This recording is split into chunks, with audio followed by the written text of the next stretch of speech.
그럼 저희가 또 정신이 있잖아요. 그러니까 그래서 저희가 우리가 딱 보는 공들은 오백일 권선님 주문하신 메뉴가 나왔습니다. 그래서 의지가 말을 잘하니까 진짜 하는 거 왜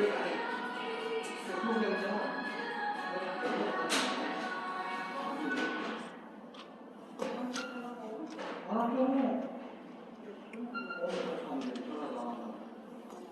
거기 가서 내가 이거 나가고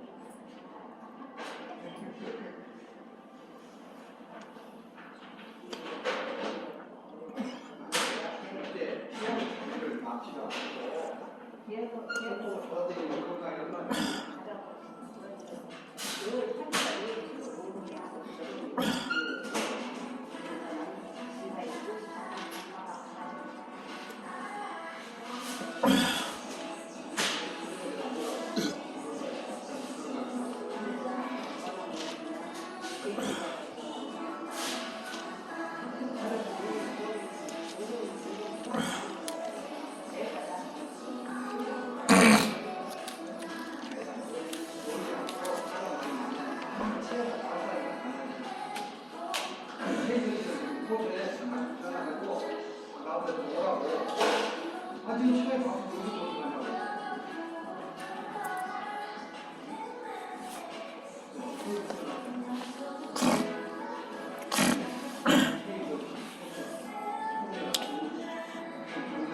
유흥주점이 밀집한 곳을 지나가다 보면은 이를 간판이라고 하긴 그렇고 바로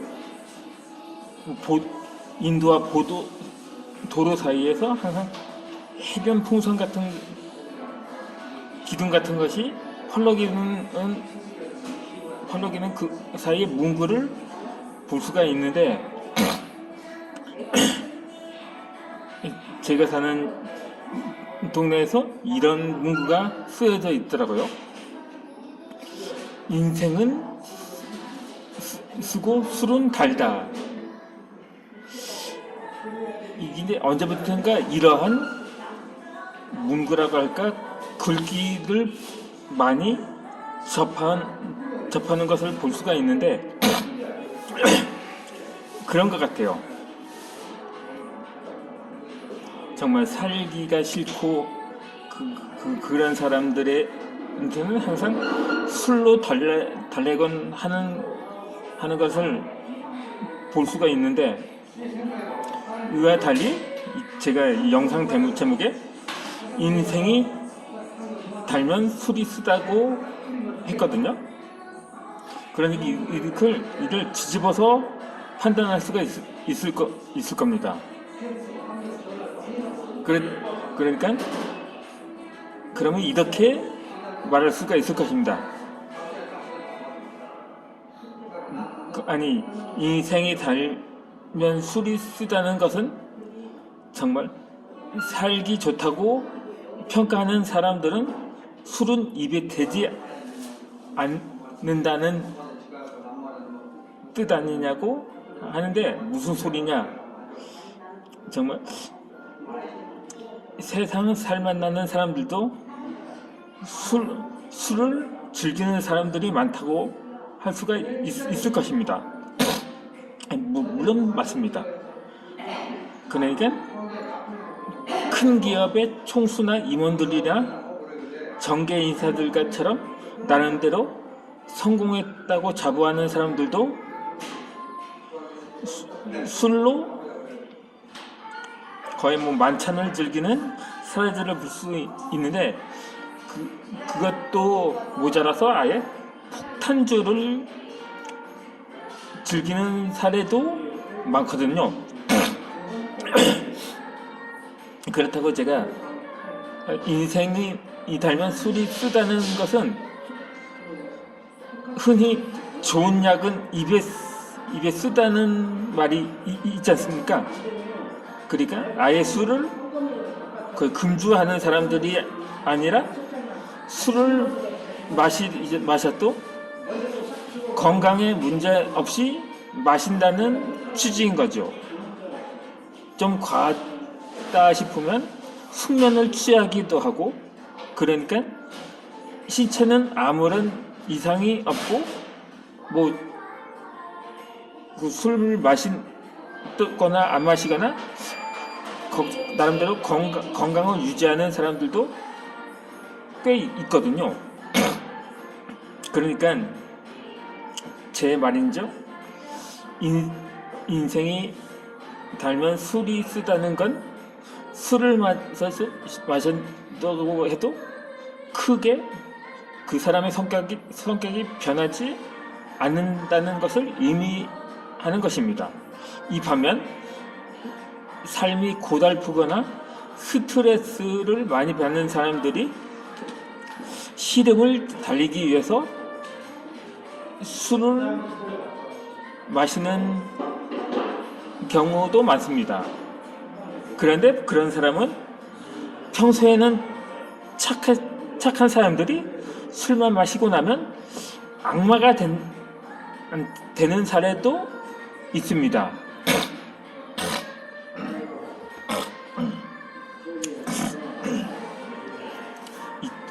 조두순 사건이 있었죠.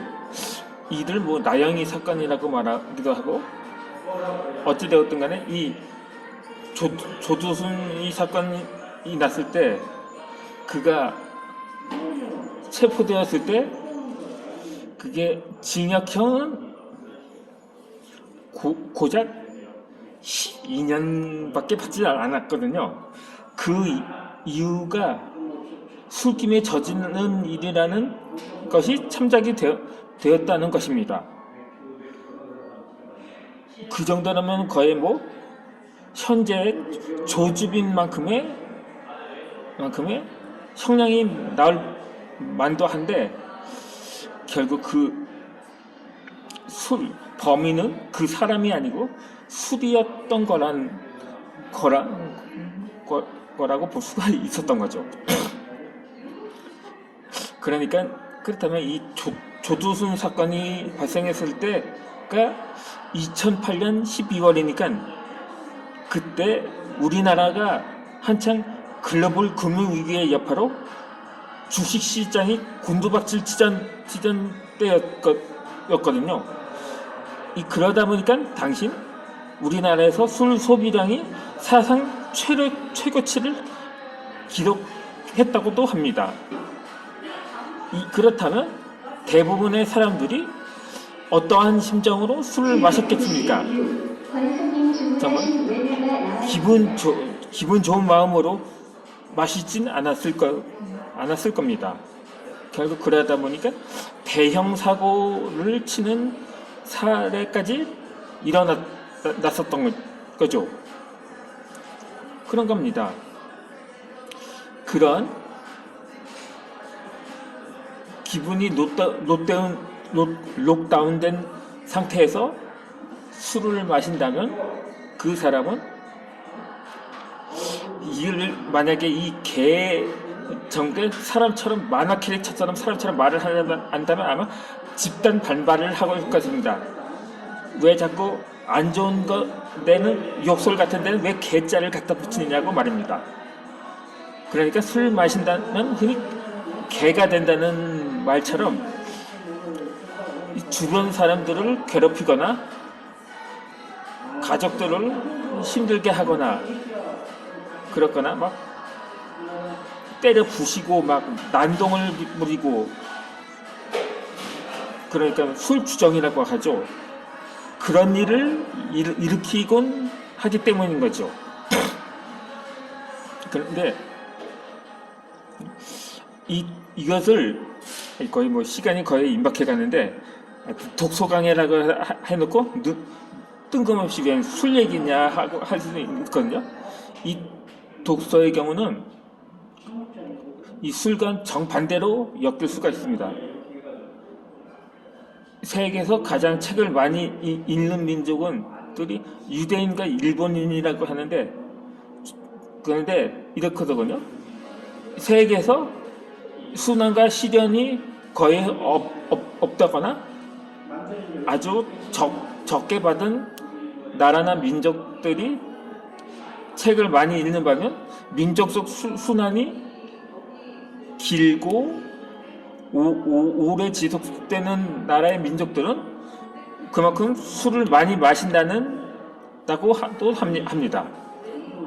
뭐 최근에는 지난 영상에서 설명드렸다시피 인도가 세계 최고의 독서율을 기록하고 있다는데, 아마도 이는 인도가 브릭스 국가로 부상을 하면서 잘 나가고 있을 때 그때부터 독서량이 증가하지 않았을까 하는 판단이기도 합니다.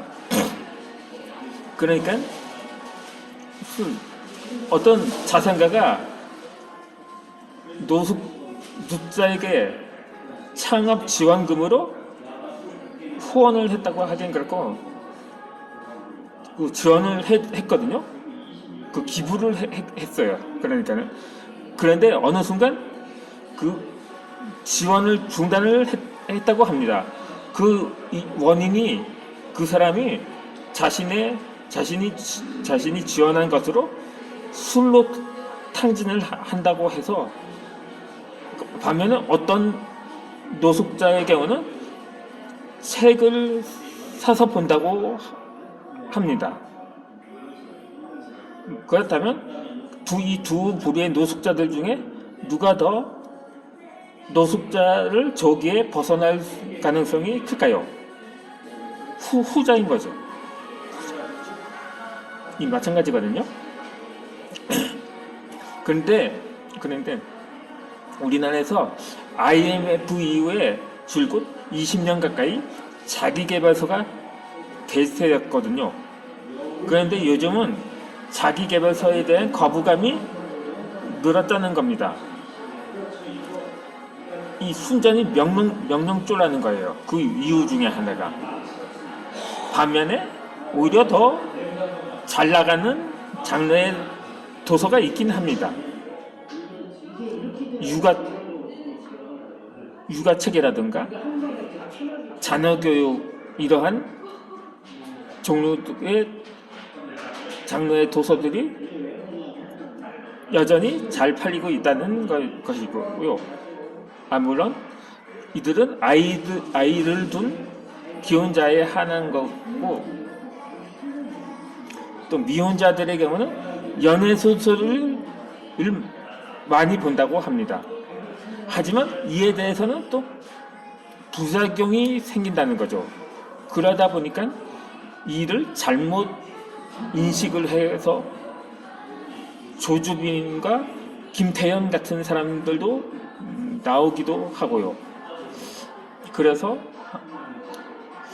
요즘은 이런 장르의 도서가 좀 많이 추천이 돼야 하지 않을까 하는 생각입니다. 그러니까 인성교육이라든가, 물론 자녀교육에 앞서서 그렇게, 물론 자녀교육을 독서로 그것은 자동으로 인성교육이 된다고도 말하기도 하는데, 어찌됐든 이번 영상도 이전에 이미 미리 생각을 해서 올린 영상입니다. 시간이 거의 임박해서 이어서 독서 강의를 또 새로운 주제로 하려고 하는데, 무언가를 보충 설명할 것이 꽤 있었던 것이 아닌가 제가 생각이 되더라고요. 그건 물론 생략을 해도 되는 사안이긴 한데, 어쨌든 요즘같이